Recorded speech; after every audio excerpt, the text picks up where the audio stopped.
Assalamualaikum warahmatullahi wabarakatuh. Salam sejahtera untuk kita semua. Yang terhormat Profesor Dr. Isana El Huloko MPD selaku dosen mata kuliah Problematika dan Inovasi Pendidikan Dasar. Perkenalkan, saya Hikmah Purwanti, mahasiswa kelas D3 Program Studi Pendidikan Dasar Sekolah Pasca Sarjana Universitas Muhammadiyah Profesor Dr. Hamka. Perkenankan, saya pada kali ini akan memaparkan tugas tentang efektivitas pemberian KJP terhadap prestasi belajar siswa. Tugas ini dalam rangka untuk memenuhi mata kuliah Problematika dan Inovasi Pendidikan Dasar.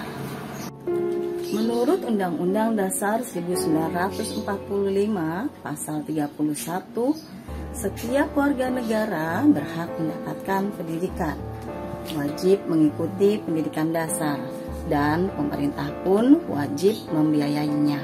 Besaran anggaran pendidikan yang sebesar 20% dari anggaran belanja negara untuk mendukung kemajuan dalam pendidikan terdapat setidaknya ada 3 hal yang harus diperhatikan, yaitu dalam hal pengajaran, fasilitas, dan tenaga pengajarnya. Fasilitas yang diberikan oleh pemerintah pada saat ini belum merata di seluruh Indonesia. Akibatnya, sebagian masyarakat Indonesia belum memperoleh kesempatan untuk menikmati pendidikan tersebut. Untuk mengatasi permasalahan tersebut, pemerintah daerah, khususnya daerah Provinsi DKI Jakarta, mengeluarkan program Kartu Jakarta Pintar. Kartu Jakarta Pintar merupakan program strategis untuk memberikan akses bagi warga DKI dari kalangan masyarakat yang kurang mampu untuk menyelesaikan pendidikan hingga jenjang yang lebih tinggi, dan swasta pun dengan biaya penuh dari dana APBD Provinsi DKI Jakarta. Pada awal, Kartu Jakarta Pintar dapat diperoleh melalui sekolah yang bertugas untuk mensurvei layak atau tidak layaknya peserta didik mendapatkan Kartu Jakarta Pintar tersebut. Tetapi 2 tahun belakangan ini, Kartu Jakarta Pintar dapat diperoleh melalui DTKS. DTKS yaitu Data Terpadu Kesejahteraan Sosial. Manfaat atau dampak positif yang diharapkan dari penerima Kartu Jakarta Pintar Plus yaitu yang pertama, meningkatkan akses bagi anak usia sekolah, yaitu usia 6 sampai dengan 21 tahun untuk mendapatkan layanan pendidikan sampai tamat. Satuan pendidikan menengah untuk mendukung pelaksanaan pendidikan menengah universal atau rintisan wajib belajar 12 tahun. Yang kedua, meringankan biaya personal pendidikan. Yang ketiga, mencegah peserta didik dari kemungkinan putus sekolah ataupun drop out atau tidak dapat melanjutkan pendidikan akibat kesulitan ekonomi.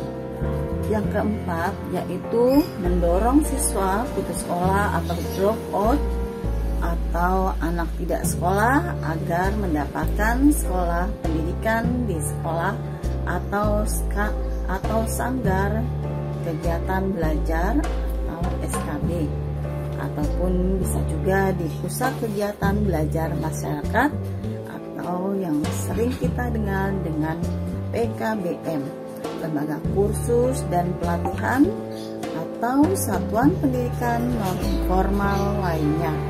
Yang kelima, meningkatkan pencapaian target angka partisipasi kasar pendidikan dasar dan menengah.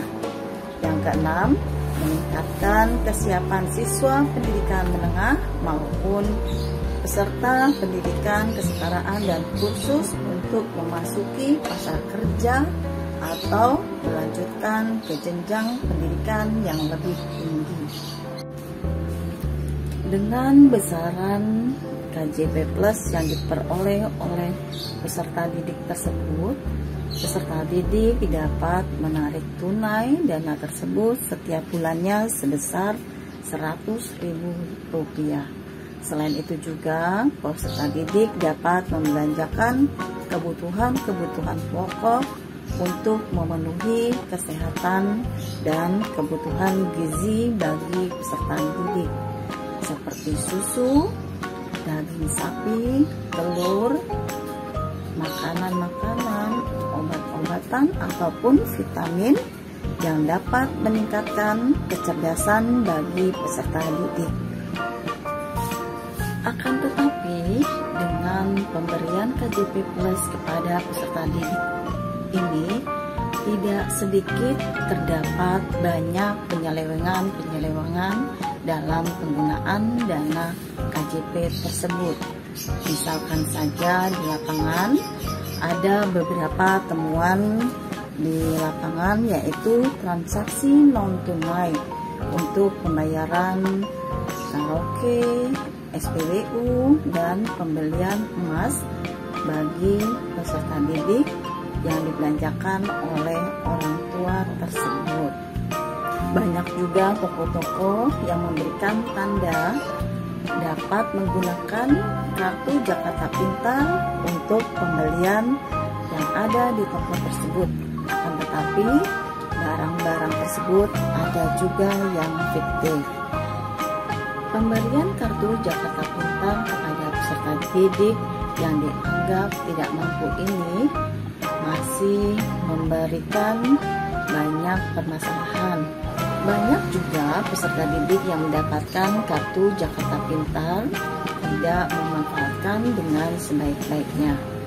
Dengan mendapatkan kartu Jakarta Pintar ini, ada yang membuat peserta didik itu enggan untuk belajar lebih semangat lagi. Peserta didik tidak mampu adalah peserta didik pada jenjang satuan pendidikan sekolah dasar sampai dengan menengah yang secara personal dinyatakan tidak mampu baik secara materi maupun penghasilan orang tua, tidak memadai untuk memenuhi kebutuhan dasar pendidikan. Kebutuhan dasar pendidikan di sini mencakup seragam, sepatu, tas sekolah, biaya transportasi, makanan, serta biaya ekstrakurikuler lainnya.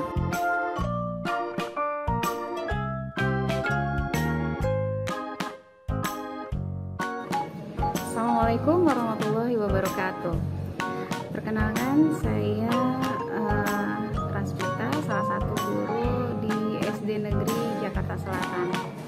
Berbicara tentang KJP, Kartu Jakarta Pintar, efektivitas terhadap penerima KJP, saya pikir efektif karena penerima KJP pasti dalam meneruskan jenjang ke jenjang berikutnya, dia pasti dapat negeri ya, kemungkinan besarnya. Kemudian apakah tepat sasaran?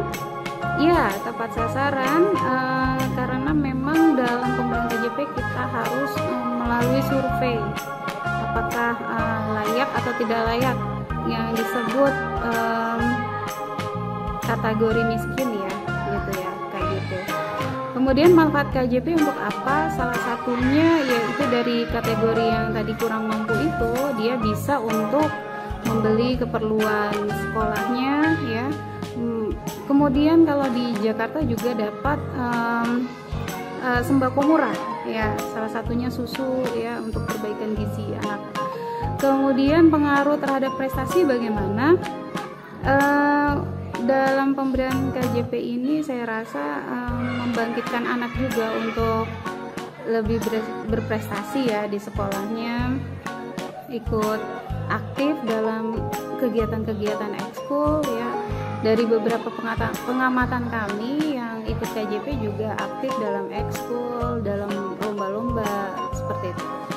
Terima kasih, kurang lebihnya mohon maaf. Semoga program Kartu Jakarta Pintar ini terus berjalan.